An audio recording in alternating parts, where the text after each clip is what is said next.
Hello, gorgeous. You're listening to the Girlfriend's Guide to Starting Over. On this podcast, we talk about everything from dating and relationships to personal development. We also speak very candidly about the F word, and by that, I mean failure. So grab a pen, tag a friend, and let's talk about it. All of it. Undergoing, overcoming, and simply trying to make it through. Hello, gorgeous. You're listening to the Girlfriend's Guide to Starting Over podcast, and I'm your host, Kayla. For today's episode, we are going to listen to a replay of yesterday's Wisdom Wednesday episode. It was fire, and I just could not let the day pass without you guys hearing it. Let me know what you think. I love you, girl, and I can't wait to chat with you in the next one. Hello, gorgeous, and happy Wisdom Wednesday. I know you just woke up, but you are going to be so glad that you tuned in. Today, we are talking about 3 things that I have learned about authenticity throughout my growth journey, and I feel like there are going to be some major takeaways. So grab a pen and tag a friend. First things first, I have learned that life is just as much about unbecoming all the things that you're not as it is about becoming anything. We spend all of our lives asking our children, and people ask us, what do you want to be when you grow up? Or where are you going to go to school? And all of these things. But we never stop to ask them, when are you going to stop being the things that you're not? We have this societal pressure, familial pressure, peer pressure, and an internal tug, a pull to be accepted, desired, loved, a part of the group. And so this is a perfect recipe for groupthink, for going along to get along, for becoming a people pleaser. Because you don't want to rock the boat. You don't want to be the one who's rejected. You don't want to be the last kid picked for kickball. And so that behavior, it carries over our entire lives. Now, don't get me wrong. Most of us are raised to be independent thinkers. But if you're like me, you were raised to be an independent thinker as long as you thought exactly like your parents. And that's not a knock at them. But that behavior, it carries over throughout the duration of life. It takes genuine courage, grit to stand on your own beliefs, ideas, and values. But you are going to feel so much better when you do. Is it worth the sacrifice of yourself for a friend? And if someone is your genuine friend, would they want you to sacrifice? And that's when you have to dial back and ask yourself, am I presenting my true self to those that I love most? Because if you're not really giving them an opportunity to truly love the true you. Number 2 is in most cases, in your tight-knit circle, no one's going to verbalize your freedom to drop your mask. No one's going to verbalize that. Like, you will be able to find a tribe. I'm never going to tell you that, oh, you're never going to find anybody to accept the true you, because that's not true. However, the tribe that you grew up in, they're going to have some problems with it. They're probably going to have some problems with it. I have tried really hard for my kids to be that mom that embraces whatever and whomever you are, and they're trying to figure that out, right?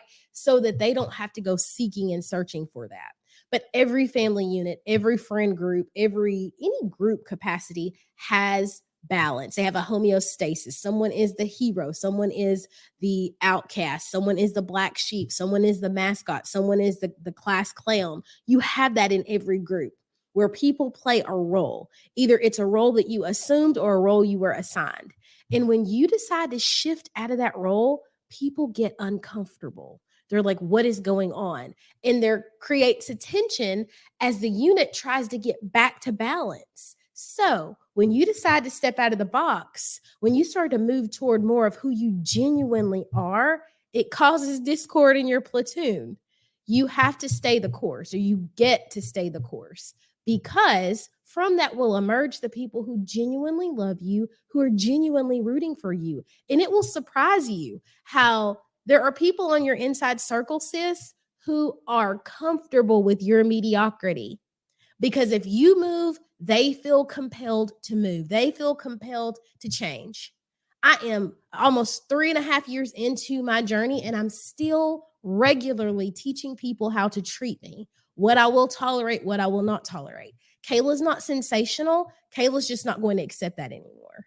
And so that is a process. It's a process, and it's a painful process. I'm going to be honest with you. It's a painful process, but it's been so worth it. I can see my family and friends retraining themselves how to interact with me, but that's because I've held the line. Okay. That is because I held the line. My friend Nikki said, it's uncomfortable. It's uncomfortable. And Nikki said that guilt or discomfort is like gas. It will pass. And it made me smile, but she's so right. Like that discomfort that comes from upsetting people, it will pass. Lastly, is that frustration and overwhelm are often symptoms of unalignment, of not being in line with who you want to be. Like your brain and your body have a sixth sense for knowing when something is off. And as humans, especially when we have kids and we have spouses and we're like working jobs and doing all these extra things, we get on just a roll. We're on autopilot. We're just going. But your brain and your body have a sixth sense for knowing that something is off, and you'll kind of feel unaligned. Like I say all the time, you feel unsettled because you know you're meant for more. Lots of times we feel unsettled when we are out of alignment with who we are at our core. When you start to deny yourself of self-care, of rest, when you start to throw yourself into work and you're not really paying attention to what you need, you end up being frustrated, overwhelmed, depressed, down, questioning your self-worth. I remember a time when I was so down that I put my phone, that's where that habit was born from. I put my phone in the bathroom when I would go to sleep at night because I knew that that's the only way that I was going to have enough strength to get out of the bed, because I wouldn't want to listen to the alarm going off. And if I put it in the bathroom, when I got in the bathroom, I was already in the bathroom, so I might as well take a shower. That's how bad it was. I was so down and out of alignment with who I was that my therapist was going to take me out of work. She's like, Kayla, you cannot continue to function like this. And it's because I was not being true to myself. I was so concerned with corporate. I was so concerned with what my parents were going to think. I was so concerned with, oh my gosh, I've called off this wedding. I've ruined my life. I'm not the person that everybody thinks that I am. And guess what? It was destroying me trying to hold up an image. And she had me do this exercise. She said, Kayla, if time and money were not an issue, what would you be doing? What would be your values? What would you be doing?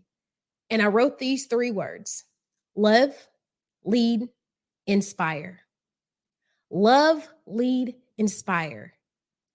And all of that with the desire to create an impact. And she said, Kayla, go do that. And that is when I decided to step into coaching. I decided that I had to heal myself. I had to do the work so that I could pull other women out of the pit that I had been in. And stepping into that, allowing myself to be a coach, like I remember saying, I'm a life coach. When I started to own that, own who I am, own that, you know what, I'm a divorcee. I'm a single mom. I called off a wedding. I have made it through the fire. When I started to own who I am and how I move, my confidence got stronger. And I knew that I could look back and help other people. So what is it that you want to do? If time and money were not a factor, what would you do? Where would you be? Go do it. Figure out how to include more of that in your daily life. Those are the 3 things, guys, that I have learned about authenticity. I'm super excited about this month and teaching you all about authenticity. I cannot wait. We're going to have so much fun, okay? If you're not already, come hang out with me in the Plot Twist community group. Also, I mentioned it in a live, I guess, last week sometime. My videos are now being uploaded to YouTube. So if you find something that you love or someone's not on Facebook and they want to hear from Coach K, give them my YouTube link. You can @HeyCoachK1 on YouTube and I will be there. I love you, girl. I want the best for you, girl. And I hope this lands. Have an excellent day on purpose and we will chat in the next one. Well, gorgeous girl, that's a wrap for this episode. I hope you found value, insight, or strength. I hope something was said that gave you the courage to push on a little while longer toward the life of your dreams. If you felt motivated during this segment, screenshot this and throw it in your stories and tag me on social. That way we can keep the message going. Have an excellent day on purpose, and we, girl, will talk in the next one.